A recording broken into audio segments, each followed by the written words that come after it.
A very warm welcome to Plain Tea everyone. අද අපිත් සමග එකතු වන ඔබ සැමටම සුබම සුබ නව වසරක් වේවායයි Plain Tea අපෙන් ප්‍රාර්ථනා කරනවා. ඉනිය පුත්තාන්ඩු வாழ்த்துக்கள். Wish you a very happy new year and a lot of serenity for the coming year. Amanti, would you like to also wish everyone here? Thank you, Roj. So I wish you a very happy new year, everyone, and hope this year will be better than last time. Yeah, Roj. Yes, thank you. Just like Amanti said, we had to face a lot of obstacles in the past year. In fact, this platform, Plain Tier, was also one of our coping mechanisms to get through the lockdown, to create our own socializing platform. ඉතින් අපිත් සමග මෙතෙක්කල් එකතු වුණ ඔබ සැමටම ස්තුතිවන්ත වෙන අපි මම හිතන්නේ අද වගේ දිනයක වසරේ දෙවැනි දවසට උචිත ප්‍රසන්ටේෂන් එකක් තමයි අද කරන්නේ කාල තරණය පිළිබඳව. ඒ වගේම අද දින විශේෂයෙන්ම ප්ලේන් ටියට සුවිශේෂී දිනයක්. මොකද ප්ලේන් ටියට මාස 5ක් සපිරෙනවා අදට. අපි පටන් ගත්තේ අගෝස්තු 2 වෙනිදා. ඒ වගේම එදා පටන්ම අපේ සෑම සාකච්ඡාවලට සහභාගී වුණ කෙනෙක් තමයි අකිල උයන්වත්ත. අකිල මොරටුව ඉංජිනේරු පීඨයේ අවසන් වසර ශිෂ්‍යයෙක්. And as you can see, the topic for today's presentation is very interesting. Back to the future. All you need to know about time travel. So Akila, I now invite you to present your ideas. Thank you, Rochana, for the warm welcome, and Happy New Year, everyone. Today we will be talking about time itself and how we can travel it in a scientific way. So Rochana gave an introduction about myself, and I will skip this slide. So today we will start with a vague explanation of science, modern science itself, and we will move on to classical physics time definition, which is what we experience in everyday life. And we will move on to what time actually is. And then we will talk about time travel and a couple of paradoxes that involve time traveling. And at the end, we will have a small discussion. This presentation won't take a lot of time. And everything I present is proven trivially mathematically. However, I kept the equations away from this presentation, and I'm presenting only the observations graphically. Yeah, let's dive into science. So what is science anyway? I see science as this simple model where we have a model of reality, and depending on the circumstances or the current state of our system, we can make certain predictions about the future using the model. So the most important thing is this feedback from new data. So when we discover new data, we can change our model depending on new data. Therefore, we change the prediction itself. An example would be if we know the velocity of an object, and after a certain time period, we can determine its position compared to the current position. So this is the most important thing in science, where we acquire new data and give a feedback to our current system to improve it. So this new data is acquired through scientific research. To present it graphically, I came up with this example. So imagine this is some data set a researcher collected. We have an x-axis and a y-axis, and we have certain data points here. Using some mathematics, we can fit a function. So this is the model I was talking about. So in this red line, we can fit a mathematical model to the reality itself. So evolving, I was talking about the changing system. evolving with new data. I will explain it in the next slide. And this is the previously corrected data. We can see that the step size is 0.5. We have a data point at 0 and 0.5 and 1 and 1.5 and so on. In another research, if they improve the system and reduce the step size to 0.5, data could look like this. So at 0, we have this data point. At 0.25, we have this data point. At 0.5, we have this data point. We can see that our previous model does not fit perfectly to this new data. Therefore, we have to change the model. So we come up with a new model or we improve upon the old model. So this is how science works in a nutshell and in a very vague fashion.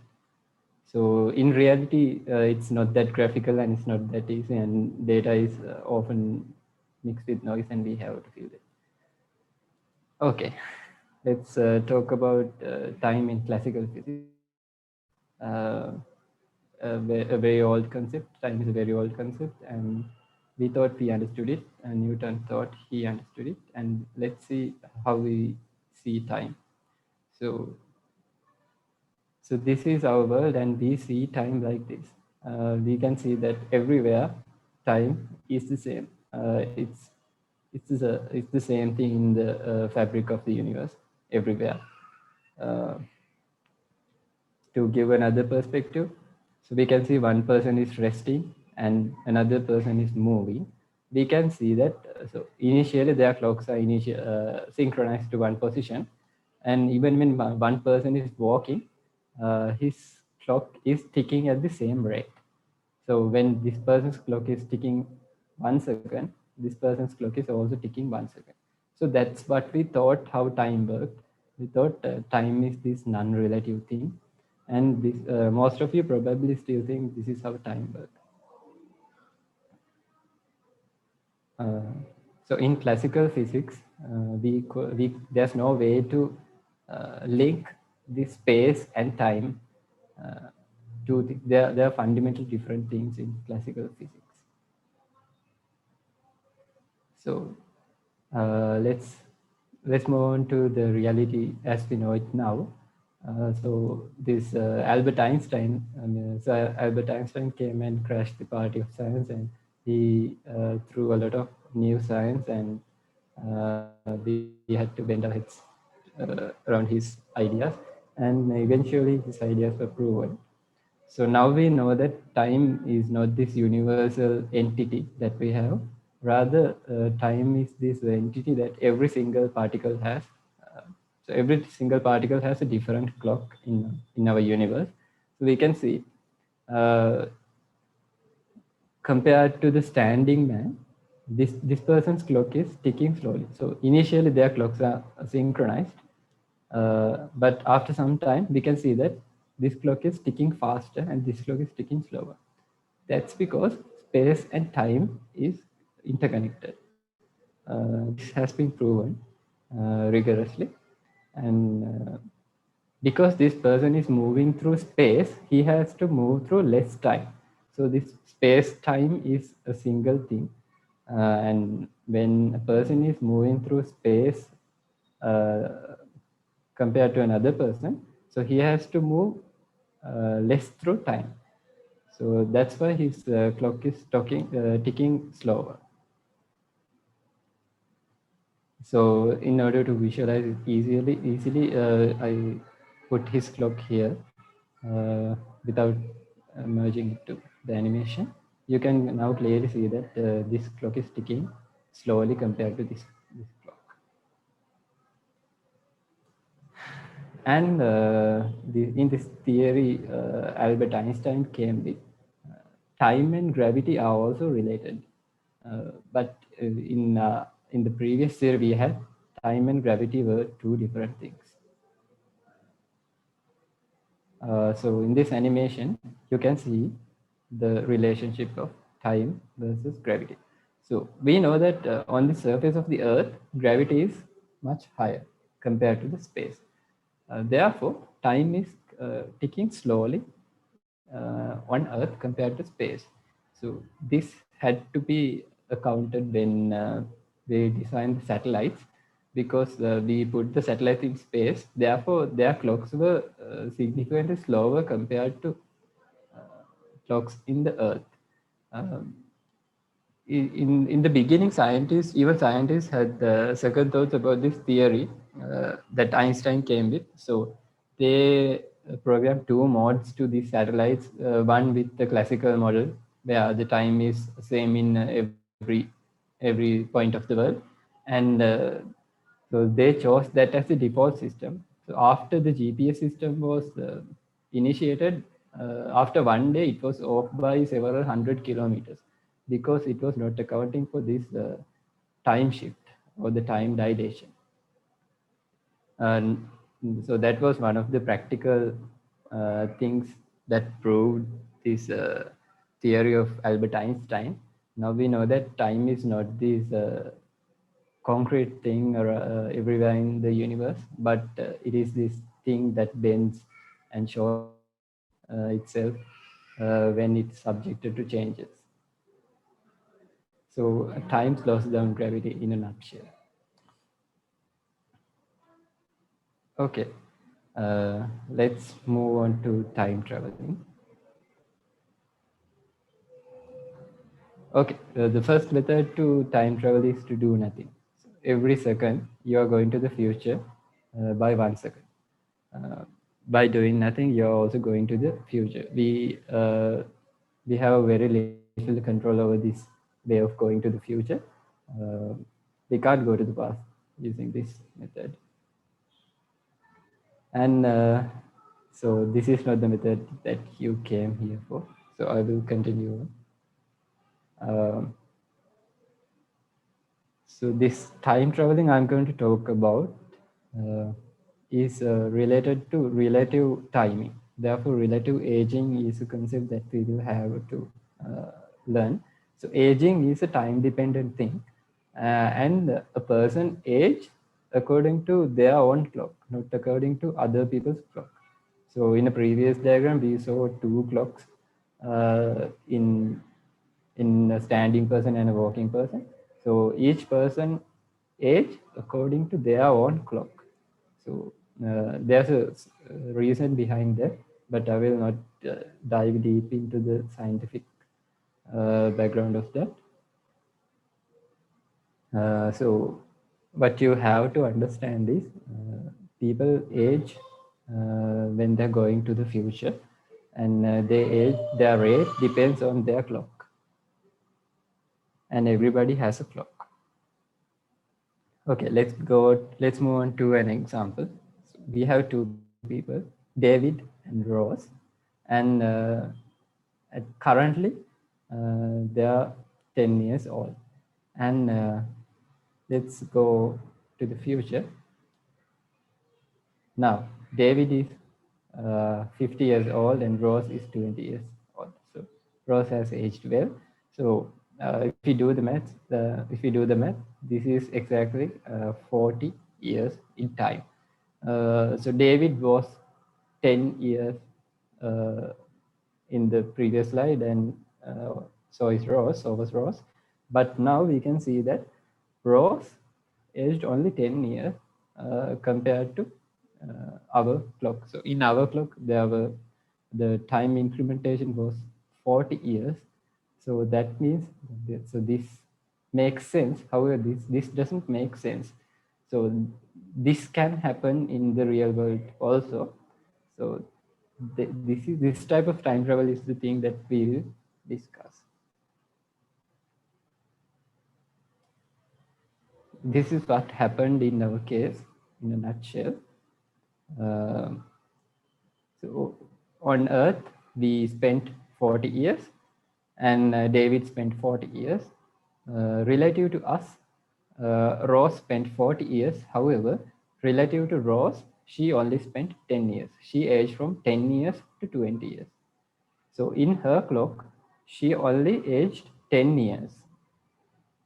But in Earth's time, it's 40 years. Therefore, she is traveling to the future faster than normal people traveling to the future, which is 1 second per second. So what does Rose see?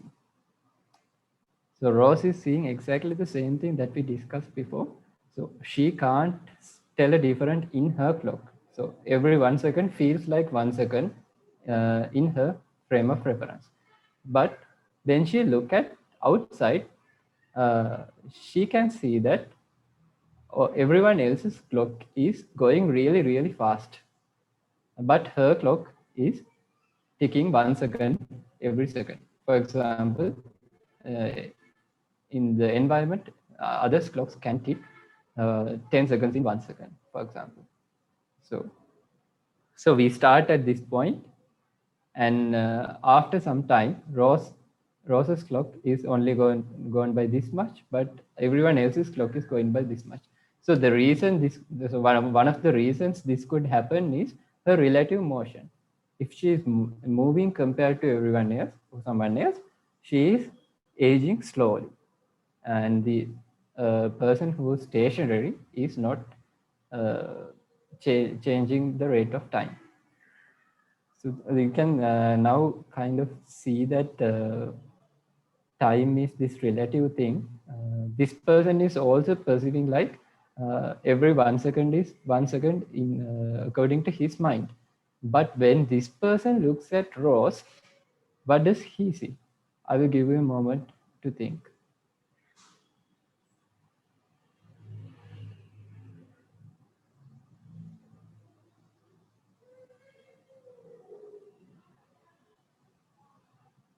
Okay.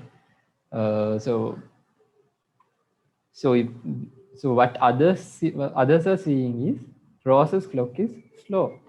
So when 10 seconds tick in this clock, only 1 second ticks in this clock. So others are seeing Rose in slow motion. So that's what's happening. That's what's causing this temporal inconsistency in the reality. So this is the example slide that I gave. So we initiated at this point. When in the Earth's reference frame, we can see that a little after 35 seconds have passed, but in Rose's reference frame, only 25 seconds have passed. Therefore, she is traveling to the future compared to the rest of the world. So this slide is a little bit oversaturated. So when someone is walking, for example, if someone walks for 100 meters, they are only traveling to the future by 1 picosecond. So that's why the old method of talking about time makes sense to human, because these type of inconsistencies are not visible in our clocks that we wear. So we wear clocks with 1 second change. This type of changes are very, very small, typically in picosecond scale. But if the speed is very, very high, for example, if someone is traveling in a spacecraft or rocket, so these things can become significant. When someone is traveling at let's say half the speed of light, they can travel through time pretty fast compared to the Earth's frame of reference. So this is one of the scientific methods to travel to future by by getting into an object which is moving really, really fast. By doing this, you are essentially slowing down compared to the Earth. Therefore, when you spend 1 year in the spacecraft, you could be spending several hundred years in this Earth. So when you get out of the spacecraft after 1 year, on Earth it could be 100 years. So technically, that's traveling through time by changing the rate of time.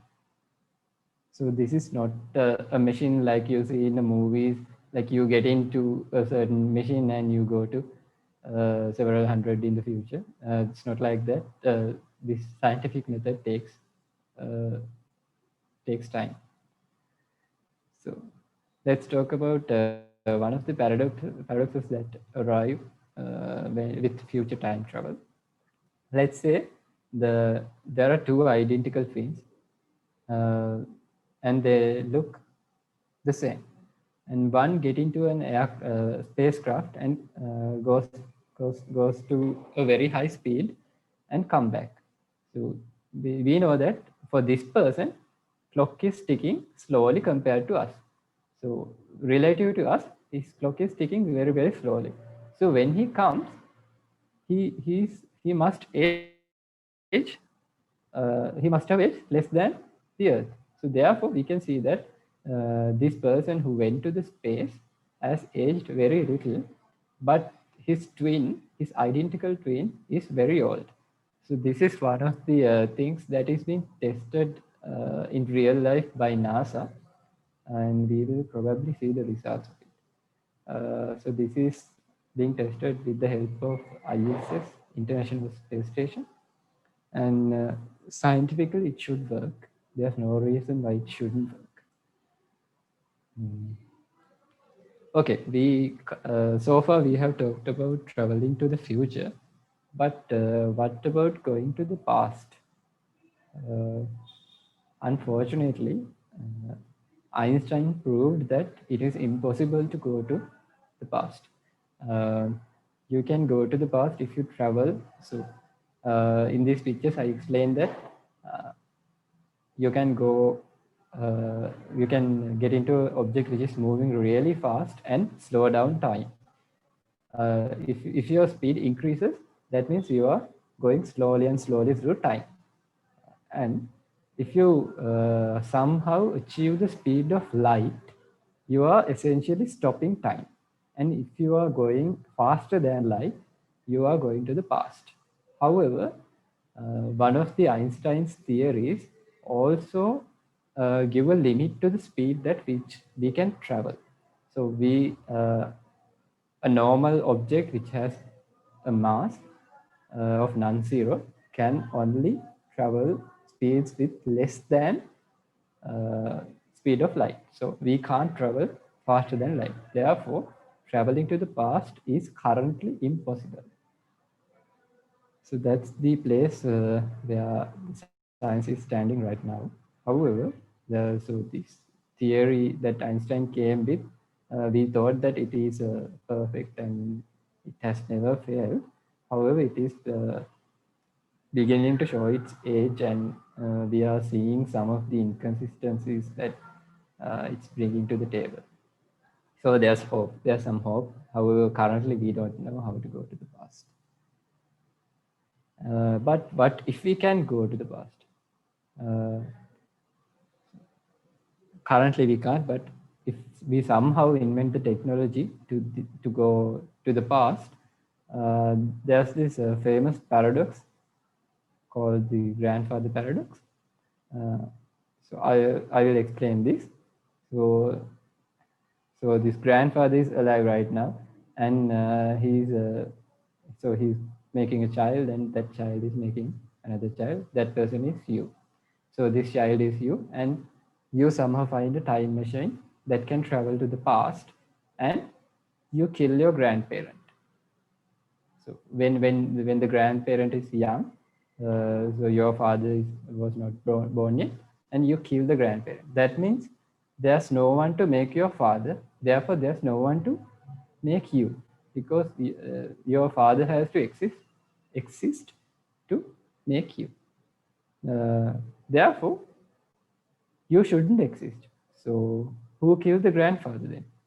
If the grandfather doesn't get killed, that means your father gets born, and you get born, and you go to a time machine and kill the grandparent. And if you kill the grandparent, then you shouldn't exist. So we get caught up in this loop. So there's no definitive answer, which is why it's called a paradox. So I'm sure some of you might have interesting thoughts about this as well. So there were some answers that involve quantum physics and quantum theories that can give a scientific answer to this one as well. However, it is out of the scope. out of the scope of this presentation. So that's my introduction to time traveling. So I think we can move on to small discussion. If you guys have some questions. Thank you Akila. මං හිතන්නේ දැන් අපි සාමාන්‍ය plenty එක කරනට වඩා ගොඩක් වෙනස් ප්‍රසන්ටේෂන් එකක් අද කරේ. අපිත් එක්ක හිටපු අය දන්න අපි ගොඩක් වෙලාවට ආර්ට්ස් ඇන්ඩ් කල්චර් සම්බන්ධව තමයි ගොඩක් වෙලාවට කරේ. So this is a very interesting presentation, Akila. Thank you. All right, so I think we can end the presentation for today. So Akila, thank you so much for your presentation. Varuna said that your fact elaboration was very comprehensive, and I agree. I think everyone here agrees. That's why everyone had questions also, and you answered them really well. So thank you, Akila, for your presentation, for accepting our invitation to present, and for being with us, being with Plenty from the very beginning. And thank you, all of you who joined us today, all of you who joined with Akila's presentation. We hope that you might want to join with us in the future as well. Akila, do you have anything to add before we wind up? Yeah, thank you, Rochana, for giving me the opportunity to present this. And thank you, everyone, for tuning in and listening. I was really afraid that you might get bored from this scientific stuff. It was quite the opposite. Yes, so I think on that note, we'll end today's session. Yeah, all right. So Happy New Year, everyone. We'll see you next week and have a good night. Bye.